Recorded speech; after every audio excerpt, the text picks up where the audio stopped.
So this is going to be another movie review. This one's called Stephen King's Cat's Eye, also known as Plain Cat's Eye, 1985. This is going to be another Dino De Laurentiis flick. I thought it was alright. I'm giving it 3 out of 5 stars. I was disappointed. I didn't like it as much as Creepshow, which came out 3 years ago. And I just tried to upload this movie review about an hour ago, but I forgot to turn the microphone on outside of Starbucks. So you missed all the foot traffic. My apologies. The first time I forgot to turn the mic on. So here's take 2. I think it'll be a little better because I actually went back and read about where the cat was in the third act. So this is going to be another horror anthology similar to Creepshow. And the monster in the third story actually looked a lot like the Trilogy of Terror doll that was attacking Karen Black, the great Dan Curtis horror anthology, Trilogy of Terror. So this might be a ripoff on Trilogy of Terror.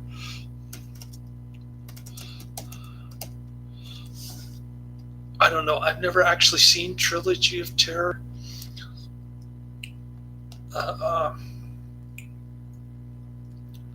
But you can get the doll for $115 to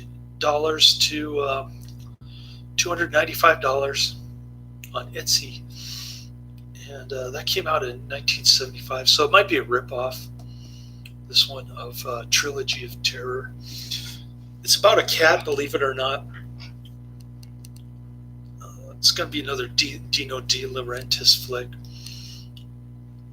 written by Stephen King.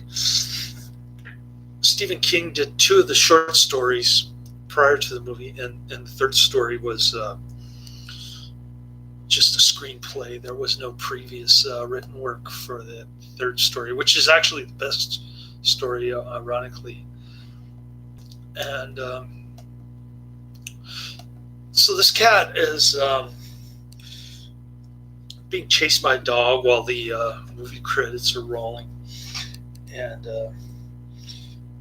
it ends up getting trapped in this freight truck.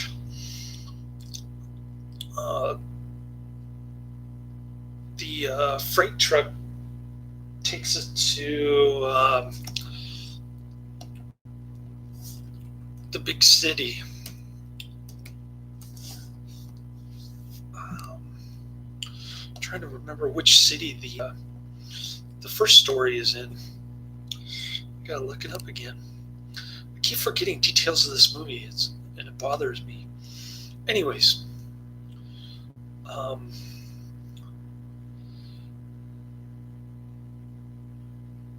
New York City is where the first story takes place. So the cat ends up in New York City. He's picked up by Junk,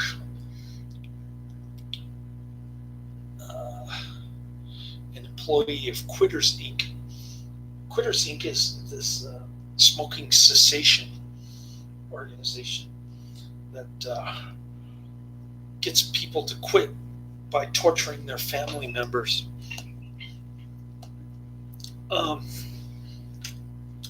There's not too much gore in this, by the way.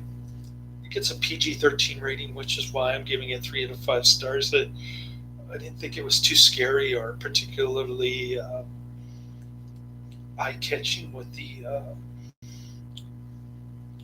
least amount of gore that they could possibly put on there and still call it a Stephen King movie.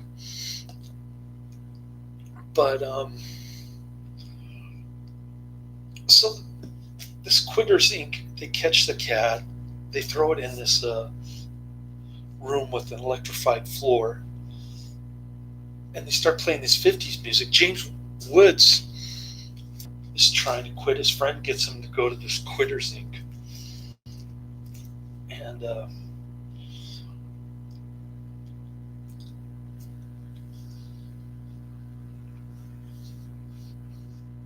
they lock him in the room. They show the cat getting electrified by the floor while this 50s music is playing. They say, this is what's going to happen to your family each time you smoke a cigarette. The second time, your wife is going to get the electric floor dance. Third time, your daughter's going to get the electric floor dance. And then the fourth time, your wife is going to get raped by some creepy guy. So why he doesn't go to the police, I don't know. But he decides to go along with it. And he gives up smoking for 2 weeks. You'd think he'd stop going through withdrawals after 2 weeks. But he goes to a party and he sees like cigarettes coming out of people's mouths and noses and smoke coming out of their ears. It's really quite funny. I have to give it credit. I did laugh during that scene. And that was one of the high points. The story was all right. They end up kidnapping James Wood's wife because after 2 weeks, for some unknown reason, he pulls a cigarette out of the glove box, starts smoking, while some Quitters Inc. dude is on the bridge waiting for the bridge to go down, like right in the next lane over, just watching him smoke a cigarette. So they kidnap his wife and they put her in an electric dance floor thing, and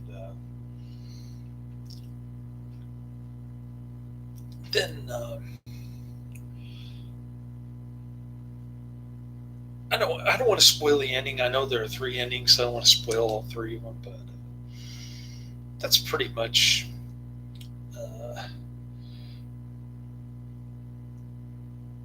what happens in the first short, Quitters Inc. It was all right. The Ledge is my least favorite. I think it's generally the least favorite amongst other reviewers as well. The Tomcat escapes Quitters Inc., leaves Manhattan via the Staten Island ferry to Atlantic City, New Jersey, with all the big casinos. So this washed-up tennis player apparently owes some gambling debts to, and he's having an affair with the wife of the jealous husband, who's also a crime boss and a casino owner.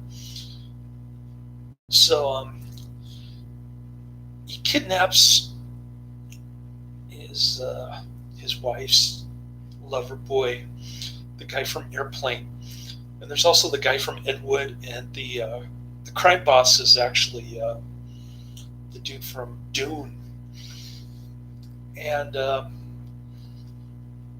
he kidnaps the Airplane dude. The Dune guy kidnaps the Airplane guy, and he makes a bet. He says, "You either climb around the narrow ledge of this building that's like 30 or 40 stories high and survive. If you do survive, you get money and my ex-wife, or no, money and my wife is what he says. You get money and my wife if you make it all the way around the building on the ledge." And it's like blowing a horn in his ear through the window. He gets on the roof and starts spraying water on him, and the guy makes it. So the Dune guy says, "Congratulations, you won the bet, you survived, you didn't die." and you actually made it across, so you won the bet.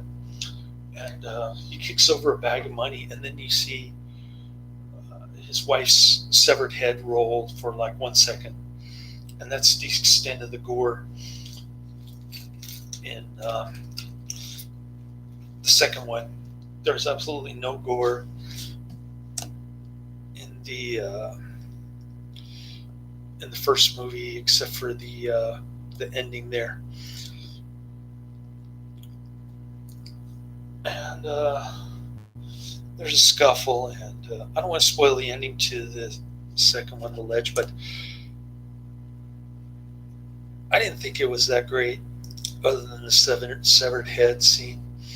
The general, the last one, the Tomcat hops a train, travels to Wilmington, North Carolina, where he's adopted by a little girl, Amanda, played by Drew Barrymore. And Drew Barrymore was in the first two stories. She's like an apparition in the window. Cat's looking at her, and she keeps saying, "Help me." Her ghost's face is moving in the mannequin's face on the window. It's superimposed, and things like that. So we finally get to see Drew Barrymore in the last one. She takes a liking to the cat, but her mother absolutely hates the cat. She thinks it's going to eat the little parakeet bird that Drew Barrymore has in her bedroom. Drew Barrymore plays an 8-year-old girl. This is long before her Playboy Playmate spread. Anyways, there's a monster that comes out of the wall. It looks like the doll from the trilogy of terror. It's got the little hanging bells, like the court jester bells, and really ugly face. It looks like the trilogy of terror doll, which you can buy on Etsy for $200 to $300, somewhere in that range. And I've never actually seen Trilogy of Terror in 1975, although I do have it on my Netflix queue. So I'm looking forward to seeing that one of these days. But in any case, the monster comes out of the wall and kills the bird. Of course, the mother blames the cat for killing the bird. So the cat immediately goes to the pound, and poor Drew Barrymore's running outside at night, yelling for the cat to come back. And the cat escapes from the pound. The monster starts stealing Drew Barrymore's breath, and she starts coughing, and then the cat comes to the rescue, chasing the monster around. The monster gets ground up in the floor fan in Drew Barrymore's room. You get to see all the ground up monster body parts towards the end, and the parents come in the room, and they discover that the whole time Drew Barrymore's been telling the truth about a monster in her wall. It's funny, the mother says, "Don't tell anyone." And then Drew Barrymore says, "Yeah, I won't tell anyone if you let me have the cat and let me sleep with the cat at night." So, pretty cool ending. I'm not going to reveal the last part of it, but it was pretty decent. Kind of a plot twist ending. Yeah, that third film, that third general, short was the best one. The General is the name of the cat, by the way, and that's the name that Drew Barrymore gives the cat. I was disappointed by this. I thought it was going to be similar to Creepshow, but last Creepshow got the R rating. This one got a PG-13, so I guess they're shooting for a younger audience here in this one. Much to my dismay, I was expecting a lot more. I thought the stories would be better. It's got a lot of big name actors. It's got Dino De Laurentiis and of course Stephen King, but not, nothing in the way of nudity, and there's a little bit of potty mouth. Not much in the way of gore at all, but the monster grind up was pretty decent. The end of Quitters Inc. was pretty decent. And the severed head was really short. Like you could barely see the rolling head because it was like less than a second of the head rolling. Anyways, I've got a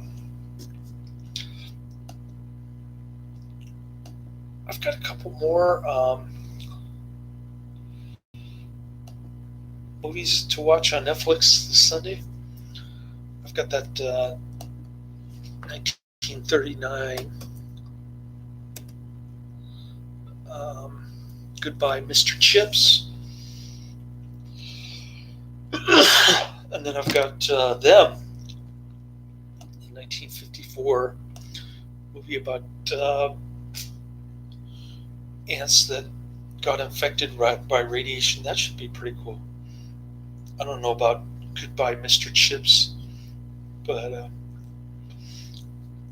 anyways, I'm not going to recommend this one. I'm not going to post the trailer of the movie in the description box. And I'm not going to say check it out. But I did put the actors' names, the producer and the writer in there. And that's about it.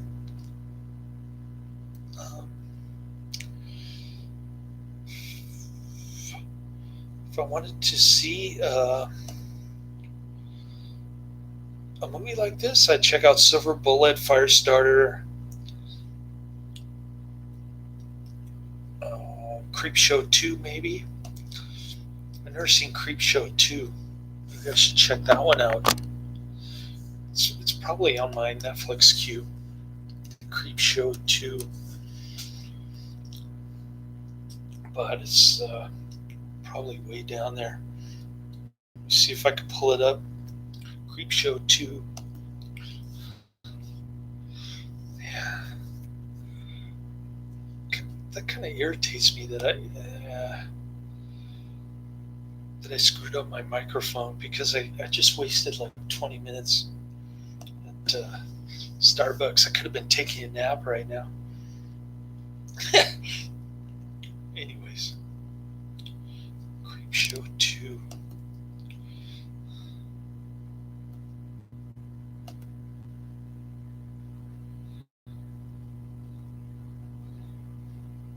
Oh, here we go.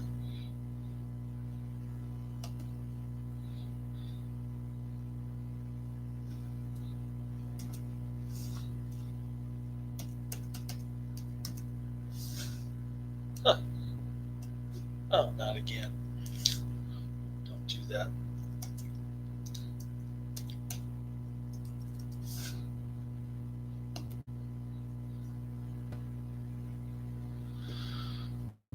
Okay, let's try this again.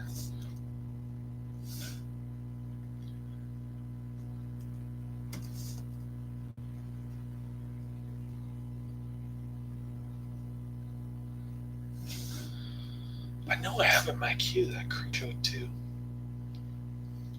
It's taking forever for my queue to load. Ah, there it goes. Okay. Creep 2.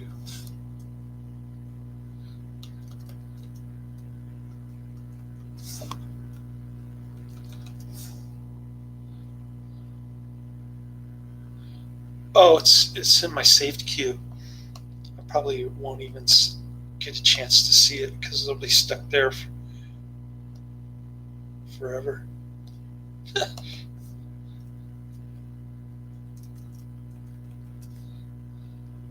Bummer.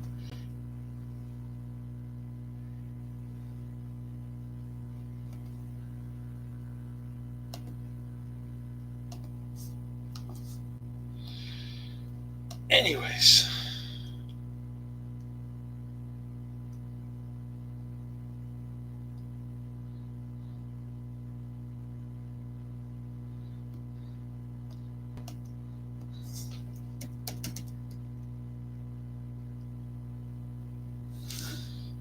yeah,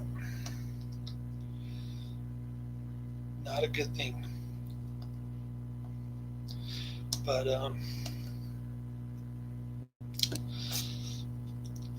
it was good that I got to see it. I was curious about it. Kind of not one of Stephen King's better movies, but anyways, I thought the fourth. If you're gonna watch it, skip the Quitters Inc. and the Ledge, and go to the General. Third one. They're about a half an hour each, hour 30 minutes total. So thank goodness this movie didn't last too long. Anyways, that's the end of my review. See if I can get about 5 minutes nap. Later.